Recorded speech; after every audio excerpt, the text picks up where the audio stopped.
Ada banyak yang dari perempuan menanyakan apakah boleh kami bersalawat di sini.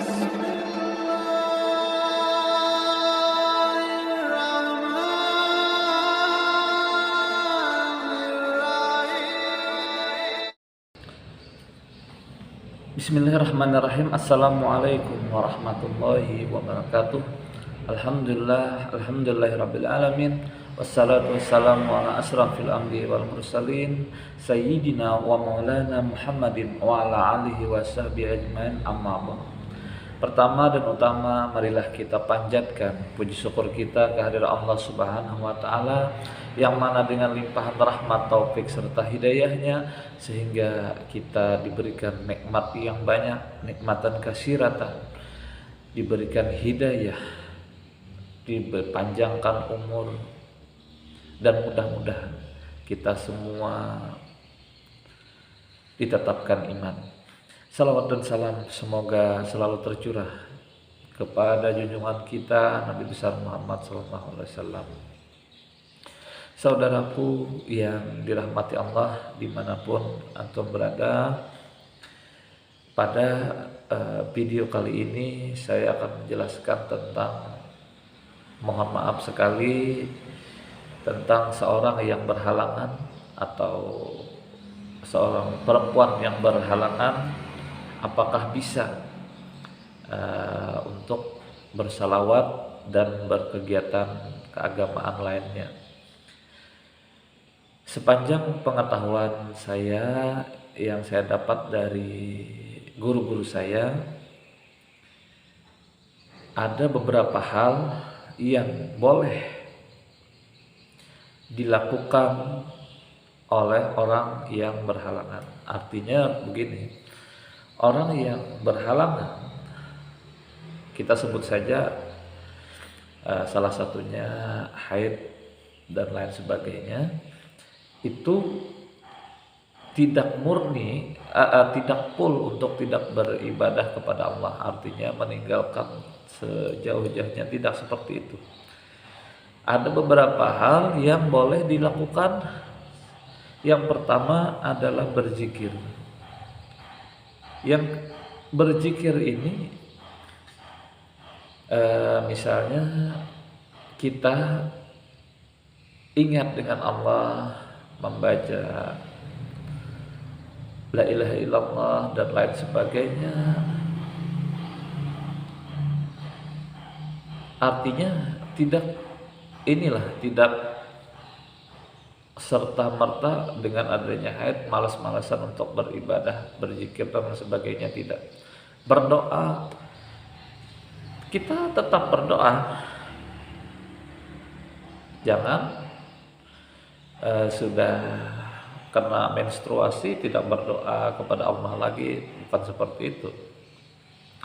Yang kedua, mendengarkan ayat-ayat suci Al-Quran. Menurut riwayat itu istri Rasulullah SAW itu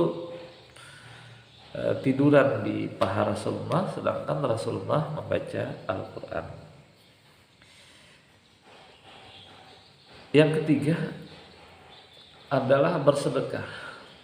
Nah, jadi ada sebagian orang yang mengatakan kalau bersedekah itu menunggu suci dulu baru bersedekah. Nah, itu tidak benar. Artinya untuk bersedekah walaupun masih dalam keadaan haid, itu tetap bisa bersedekah. Bahkan ada salah satu teman saya itu dia mendawamkan setiap hari secara kontinu lah, setiap hari bersedekah walaupun sedikit, dan alhamdulillah rezekinya lancar seperti itu. Artinya bersedekah itu tidak menunggu selesai haid, ya. Karena ada orang-orang dulu kalau waktu haid bersedekah tidak dapat pahala dan lain sebagainya. Itu salah, anggapan yang salah, ya. Yang keempat, boleh kita membaca salawat. Nah, jadi ada di beberapa video saya sebelumnya ini, artinya amalan bersalawat itu sekian puluh hari, ada yang 40 hari, ada yang kalipatannya, ada yang 120 hari, ada yang 280 hari. Ada banyak yang dari perempuan menanyakan apakah boleh kami bersalawat. Di situ ada puluhan bahkan ratusan pertanyaan yang sama. Nah, jadi di sini saya jelaskan untuk bersalawat itu boleh dalam keadaan haid, dalam keadaan berhalangan. Artinya kita tetap bisa beramalan menuju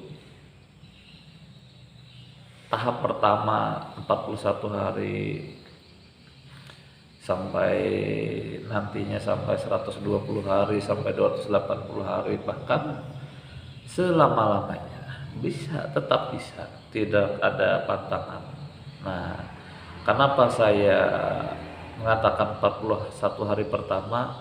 Begini, orang kalau beramalan cuma 1 hari, 2 hari, 3 hari itu masih, menurut pendapat saya, masih belum melekat di dalam hatinya, sehingga apabila ada suatu pekerjaan yang sifatnya agaknya lebih penting, maka amalannya itu saya yakin pasti ditinggalkannya, pasti tidak dikerjakannya,